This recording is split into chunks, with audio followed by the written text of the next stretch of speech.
Hit it. So, why don't you introduce yourself to us? All right. Didn't prepare for that one. My name is Sanne.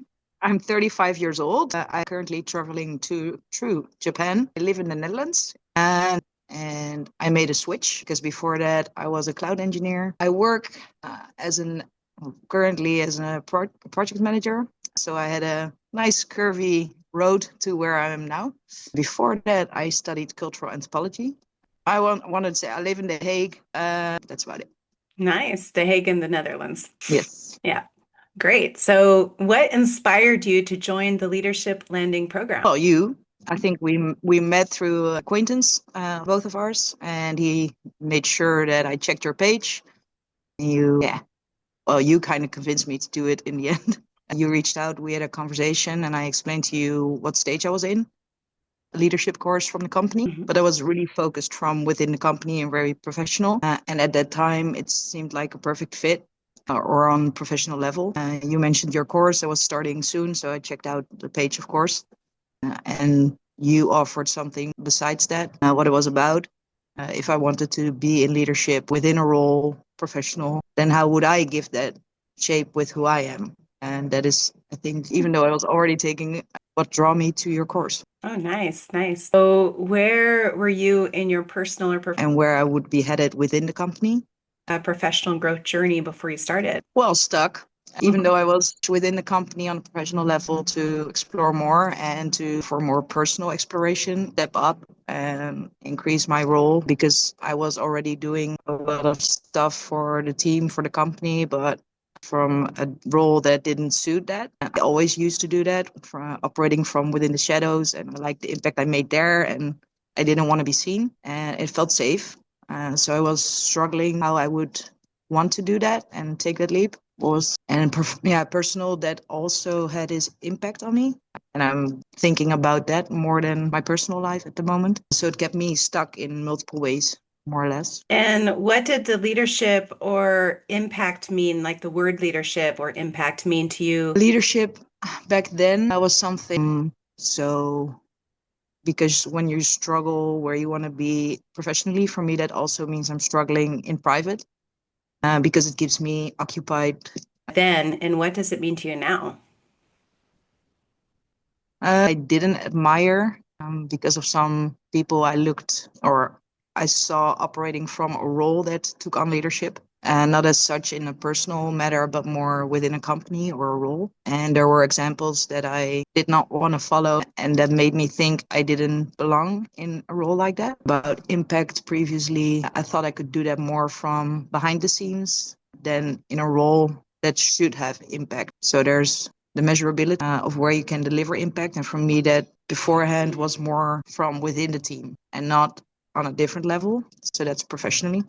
And personally, I was already aware of leadership in how you can take it on in your daily life, how you can support the people around you and have your impact just by being you. But I didn't bring that into professional life yet. So that's what changed.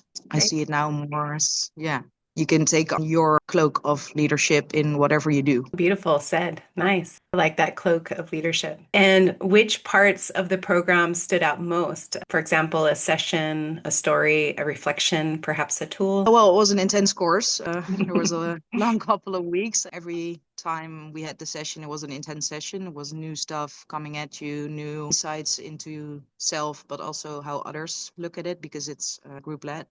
So even though you're on your personal journey within the course, you can share, which makes it easier to explore for yourself too, in a way.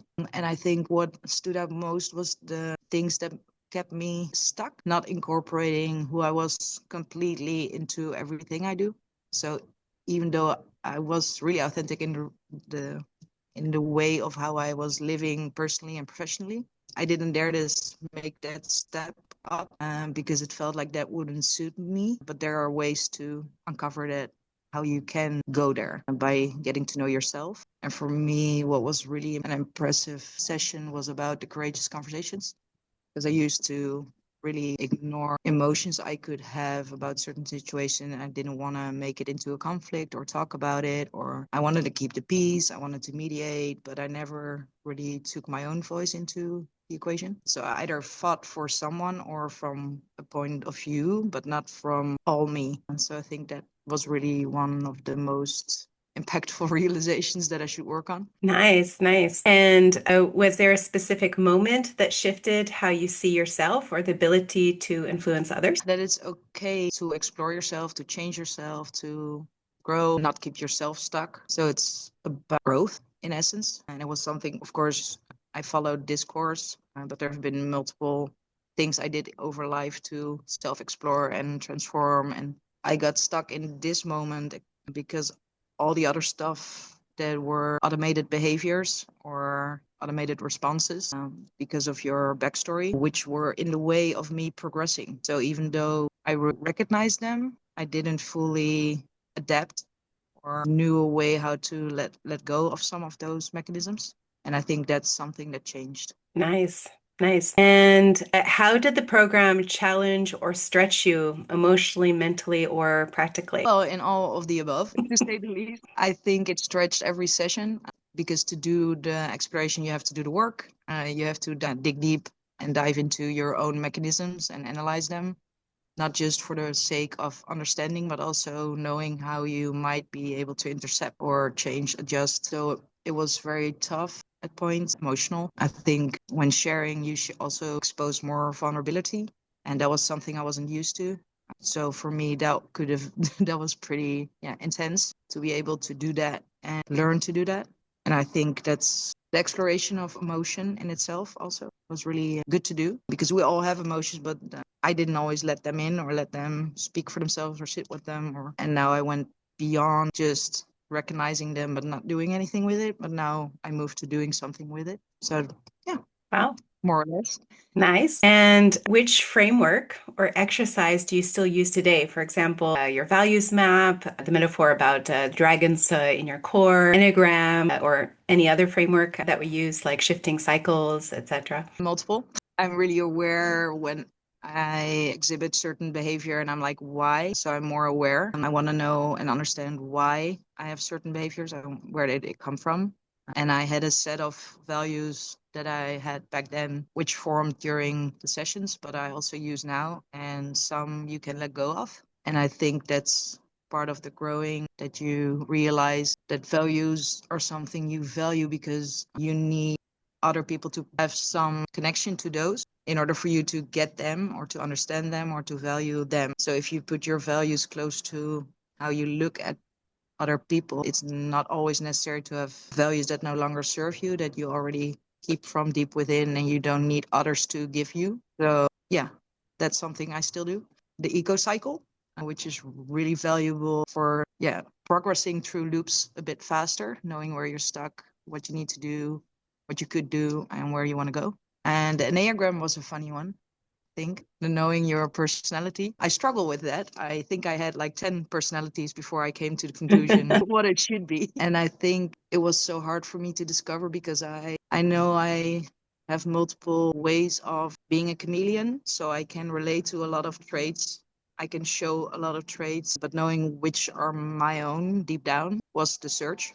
That took me a while. I remember. I think you were. Yeah, you're used to being who other people need you to be. Yeah, definitely. So that made me loop through the whole loop of Enneagrams, but I think we found it. Yes, I'm pretty certain. That was a fun one. Now we are. So yeah, and then you see the leveling up mechanisms, which I review once in a while to see where I'm at, where I want to go. So those are, I think, the main ones. And writing down your ikigai, which I still review, and it doesn't look so different than from when I drew it when I had the course 2 years ago.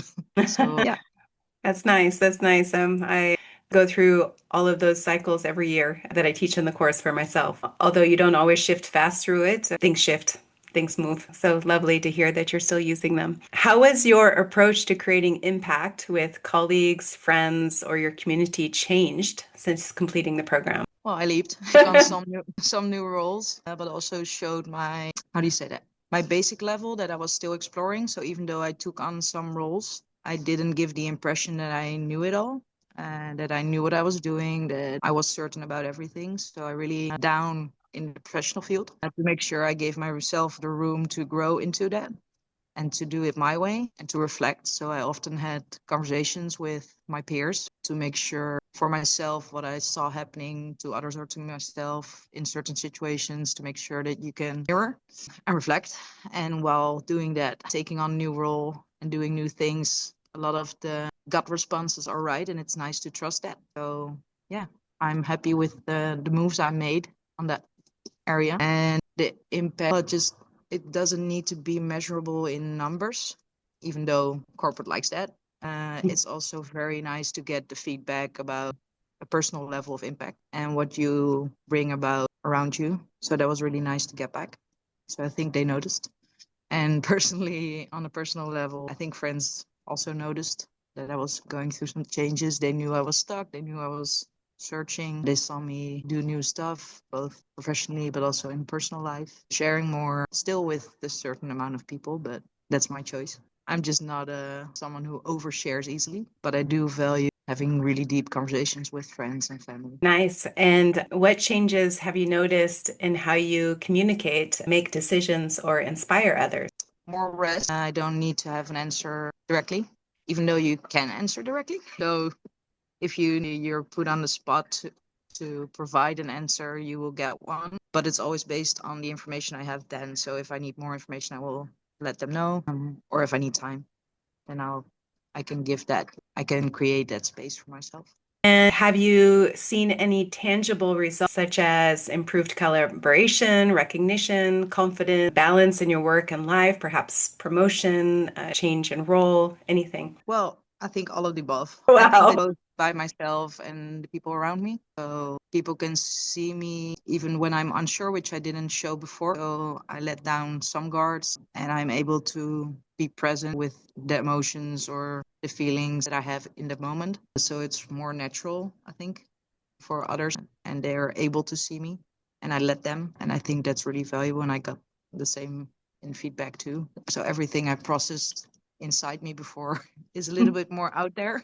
So that makes you a bit more vulnerable, but it's also really nice to just be. So it gives me a lot of peace. You also leveled up your job, right? Yeah.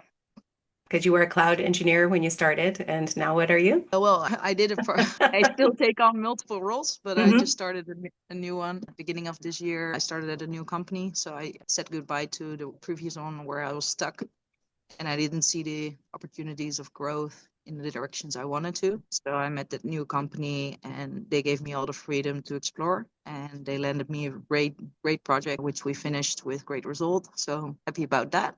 And now it's on to the next one and also in project management, but more on the team-based level. Hmm. So yeah, Yeah, that's curious about that amazing. one. Yeah, Yeah. just getting into the groove. I just started for 3 weeks and now I'm off for 3 weeks. Yeah. So when I get back, I'm sure I know where I am.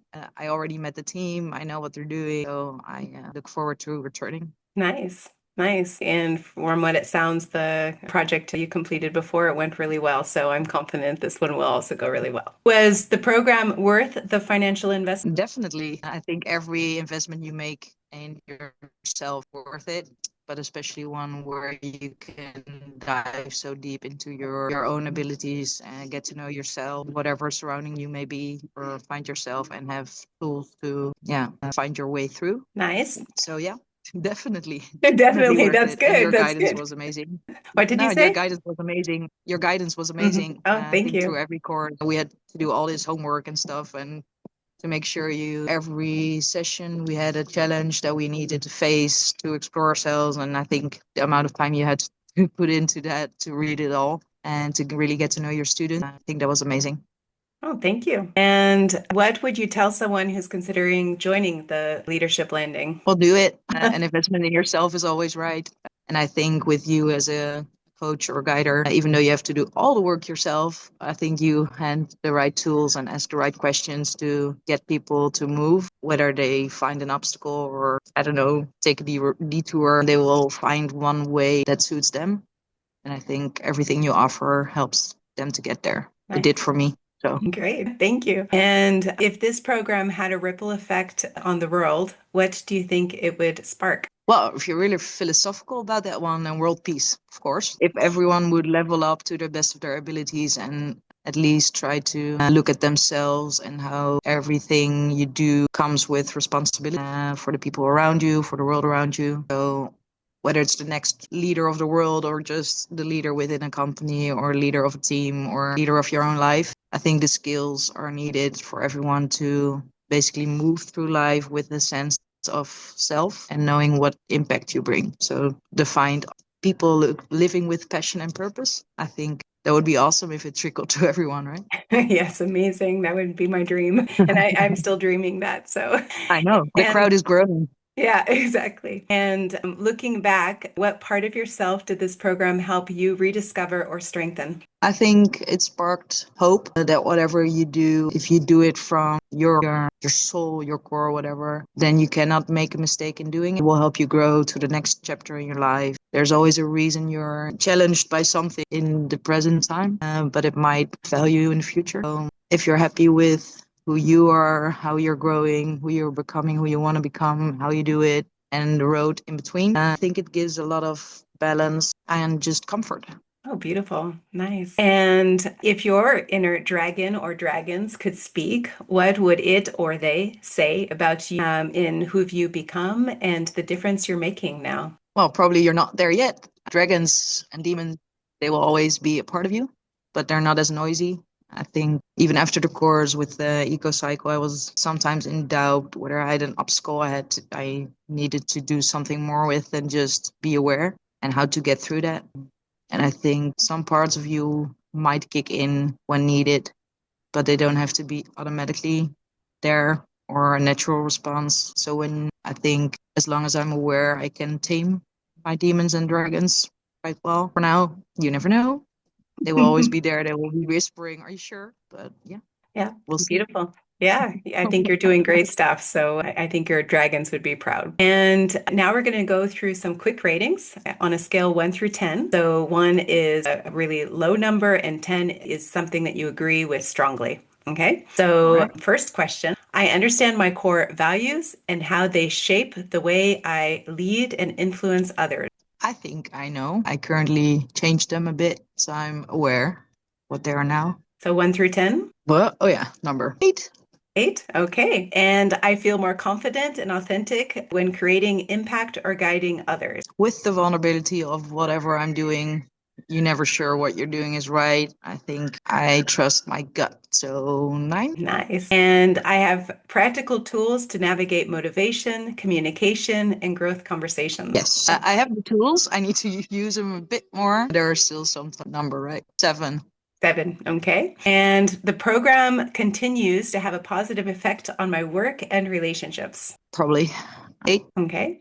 I would recommend this program to others who want to increase their positive impact. Definitely 10. Nice. Wow. So, is there anything that I didn't ask you that you would like to add to this interview? Well, you've seen me since I started your course 2 years ago. I'm curious, what did you see Oh, from I start? have seen such a massive transformation that I still remember when you, me and LinkedIn, because of our mutual connection, and you were so lost. And in our first sessions together, you are such a kind and loving person, and you give so much. You always have given so much, and you didn't allow yourself to exist in the room. You were not really there. And so it was hard to know who you were. And because of that, it was harder to create a authentic connection with you. It was more like, what can you bring the people around you rather than this is somebody I want to bridge towards and I want to connect with. Through the course, you so deep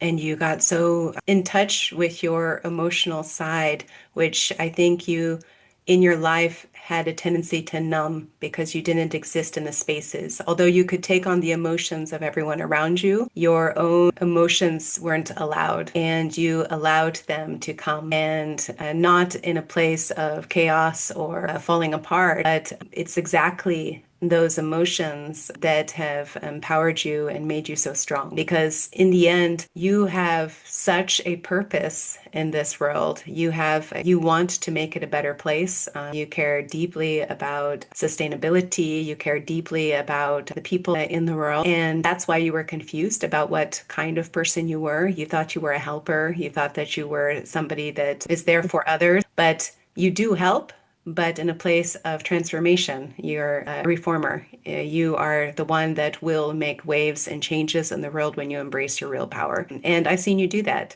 You have leveled up absolutely in your job. I remember it took you so long to even dare to change it when it was just giving you nothing back in which you needed. And when you were able to change it and you were able to stand in environments where you had to take the lead and dared to do it, dared to have a voice. And there were a few times which you were insecure about it, like, oh my gosh, I spoke up. I'm falling apart right now. I don't know about the repercussions of this. You were able to sit with those dragons and embrace the feeling and come out on the other side making waves. So I believe you have absolutely leveled up as an individual. And because of that, you are now that is easy to feel a connection with and to care about. And yeah, you're a person which I can imagine now others are probably giving back to you as much as you give to the world. That You sums it up recognize pretty. any of that? That sums it up pretty nicely. It's really, if you were thinking about where I started and the changes and what it has brought to me to be more vulnerable, Yeah. it's definitely a win. And I really recognize that only being in a space and existing for others, Mhm. where now I can also exist for myself, which is for me. Yeah.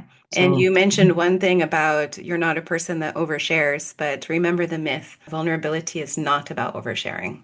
yeah, but yeah, It's about owning yeah, our emotions, our needs, and standing for them. It's very easy to be angry and to point fingers and to blame others because of what they do and how it triggers us. And being vulnerable is about making it about ourselves and our life paths and our traumas and our dragons and being able to ask for what we need even if it doesn't make sense to others, and that's vulnerability. So and I think you're doing that very, very well. trying. Anything else you want to But add? still, I'm sometimes overthinking the moment of timing. Sure. Course, of course. And you are a Because reformer, and reformers have a tendency to overthink. So it will be a yeah, dragon you will definitely. live with your whole life, and it gives you a lot too. The person that overthinks is more conscientious.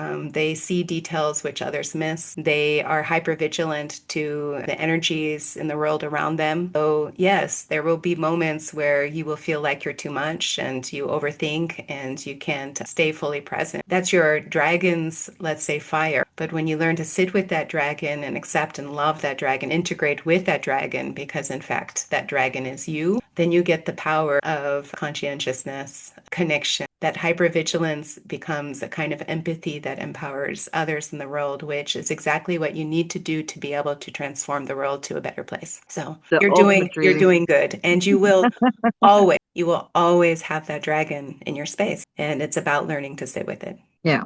I make progression with that too. I have a kind of a rule. If I overthink about a topic more than, if it keeps me up at night for more than one Hmm. night, then I have to do something with it. So I came close to realizing that overthinking is okay, but if it starts to repeat, then Yeah. there's some action to be Yeah. taken. Otherwise, you're stuck in that loop for It needs some months. mantras, right? So it's Yeah. like, okay, we keep visiting the same topic. Let's step back and look at it from a different perspective. What's the evidence in the room Yeah. that's making, let's say, that particular obsession less relevant? Like, so it's not about And dismissing. who do you need Yeah, to reach out to? yeah, it's not about dismissing the dragon that it's Yeah. stuck in a loop, but it's more like, okay, let's take a step back. Maybe it also helps to bring someone else in with different eyes, and when you Yeah. are young with this particular dragon of overthinking, you are told your whole life that you are too dramatic, you're thinking too much, just keep it simple. And because of that, we reject ourselves and this dragon. And it's like I said, embrace it and help it so that kind of overthinking or thinking deeply, which is something that the world Yeah. needs more of. They need more conscientious. We need more soul. Yeah. Indeed, accept it easier to know when it's happening, why it's happening, what it needs, so I can feed it just enough. But there's also that point where you need to either share it or get rid of it by having the action it needs. So there's this being more aware of the knowledge it needs, something, what it's missing. Yeah, and more, I like that, a deeper sensing Yeah, of, and if even if I'm overthinking something and the world needs something simple, your overthinking will help to eventually get oh there. my, I But mean, the overthinking is something that I do and I it's part need, of the and process. It's part of the yeah, process. It's a myth that busters, the talent to bust complexity, doesn't require a lot of thinking beforehand. definitely. You have to be able to think a lot, think deeply, think conscientiously, make connections, make maps, make to see the world holistically, which is a lot of thinking before you Hmm. can cut out what's unneeded and simplify it to something that's powerful. So complexity busters are not brain dead. No, definitely not. They're the But opposite. and the opposite effect can happen because you have overthought something for a month, was deeply thinking about it, where others only come up with a topic a month later and you have an answer because you already spun it around. Yeah. So it feels like you're in that moment just sharing whatever thoughts arise, but it's Yeah. actually a process that happened way before that. Yeah. So And like a blur in the moment for other people, like how can you have an answer? yeah. We just talked about this And that's topic. something which a lot of people which think deeply and think a lot and suffered with most of their life is they can come into a room appearing as though they're a know-it-all, as though they didn't think enough about it and they already have the answers, and the room can quite reject that. They can make judgments about it. So the overthinker or the one that thinks a lot learned to quieten themselves and make sure they're the last to speak, even holding back the answer that they already have until the whole let's Yep. say group has gotten there. And the reason for it, and I guess you already know that, is people in general, the lens that they look at the world through is their own lens. So they're projecting their simple thinking onto you, and they can't even conceptualize the idea that you have so many brainwaves happening at the same time, and you just have a, let's say, more complex thinking process. A leveled Or down reformer. at least started Yeah. it before, Yeah, whether exactly. other people might not have started They that may not process have yet. started it, and you have been thinking about it for a long Yeah. time, deeply, conscientiously. And that's why leveled down reformers very often are dubbed as know it alls, irritating, even, where a leveled up reformer learns how to allow their voice to exist, but also part of that is learning to bridge the other voices into their voice so that others feel as though they also exist with that thinking that you have already going on. And then it becomes very powerful, that And exact thing. Yeah. that's where also the listening comes in, where are people at. So it's also to make sure you know all the levels in the room Mhm. before you speak. Yeah. So it's really, yeah. Oh, Yeah. it's a nice process, but Yeah, exactly. You don't have to lose your voice to be the last one that speaks. Sometimes the last one that speaks has the most powerful voice because they have been able to take all of that thinking that they did beforehand, merge it with all of the other ideas that have come from the room and seen all of the emotions in the room, and then they speak. And then it's powerful because they made all of those connections. And often you will hear things from people like, wow, you were able to put into words something I couldn't put into words, when actually it was their words. It just yeah. wasn't, let's say, submerged with the other ideas yet in the room, in the organization, in the Yeah. universe. And that's what makes it so awe-inspiring when they hear you. But it takes a lot of balance to sit in a room and Oh, yes. That's very difficult.